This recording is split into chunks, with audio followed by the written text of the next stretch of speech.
Tes pensées négatives mangent quelque chose. Écoute, je vais te dire quoi. Déjà, à la base, une pensée négative, c'est juste une pensée. Elle passe comme un bruit de fond. Ok, mais si chez certains, ça devient de l'anxiété, puis une crise, puis de l'angoisse, c'est pas un hasard. C'est parce qu'elle est nourrie. Il faut comprendre comment. Ton cerveau, là, fonctionne avec deux carburants, l'attention et l'émotion.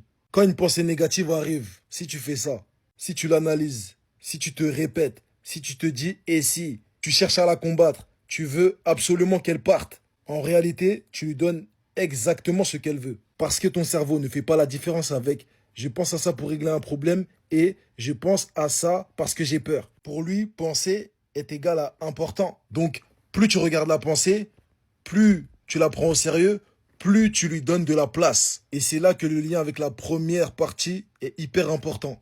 Le cerveau n'entend pas la négation. Quand tu dis il faut pas que j'angoisse, il entend angoisse. Donc, même quand tu veux éviter le négatif, si tu restes focalisé dessus, tu continues de le nourrir, de l'alimenter. Résultat, la pensée, au lieu de passer, elle s'installe, elle prend du volume, puis elle devient un scénario, une sensation dans le corps. Et là, tu crois que c'est plus fort que toi. Alors qu'en réalité, c'est juste une pensée à qui on a trop donné à graille.